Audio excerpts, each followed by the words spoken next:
Hey guys, welcome back.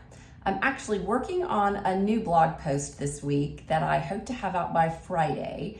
So I hope you will be on the lookout for that. It will be on my website. Like I said, hopefully Friday, Saturday by the latest. But in the meantime, I thought I would propose just a little game to play today. I love playing little games with my clients because I like to keep things light and playful and full of curiosity as we move through sort of that discovery of who they are beneath their stories and their habitual thoughts and patterns. So here we go. The game is about creating a little distance between you and your monkey mind.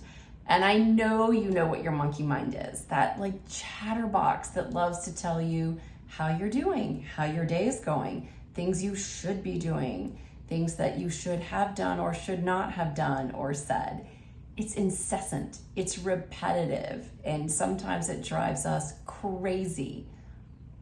And it's not a problem, actually. Monkey minds on their own, that narrator, that little mind machine that just plays all day in your head and sometimes all night, and especially at 3 o'clock in the morning, it's actually not a problem, believe it or not. We've been so conditioned to want to quiet it down. But let's play a game instead.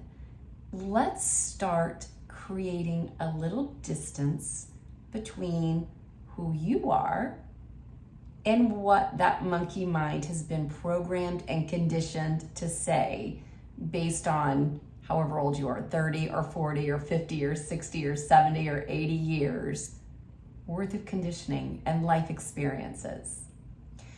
So most of us, and myself included, like to say things like, I am so angry that ... I'm so worried that ...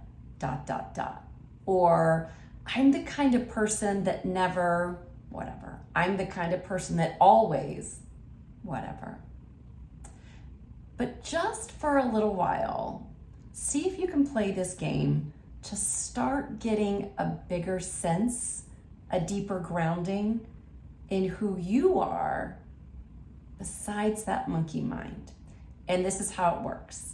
It's just sort of a little game of semantics, a game of words, but over time it can be kind of powerful in helping you fall back into that space I'm always pointing to, that who you are before your story, who you are before your conditioning and your labels.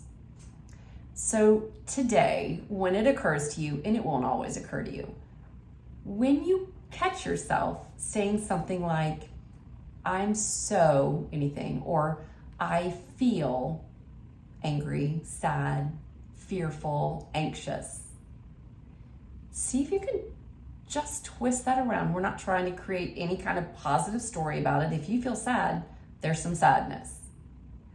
We're not trying to make it turn things into something they're not at all, because I just don't think that's necessary. What I want you to do is see, oh, there's a story my mind is telling.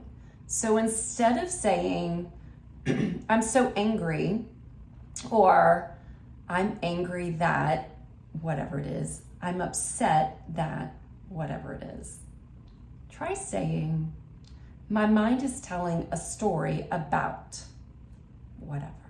My mind is telling a story about anger. My mind is telling a story about being upset. See if just playing that little game, again, this is playful. It's not to try to twist around your psychology. We're not getting in and doing psychology gymnastics and turning negative into positive and anxious into peaceful. None of that, because that's all just psychology. It's all a very thin, very transient, very flimsy layer of who you are. For today, see if you can start falling back into that bigger sense of the more stable, timeless you, and notice what stories your mind is telling. So you're not feeling sad, you're not angry. See if you can just play with the semantics, play with the words, and see if you can get a sense of that falling back into who you are. More of that witnessing space, that space of observing, and see the story my mind is telling me, the story my mind is telling now. And just see what it feels like. See if you can sense the lightness when you are not identified with that monkey mind. It's not you. It's not yours. It doesn't belong to you. See if you can play with it.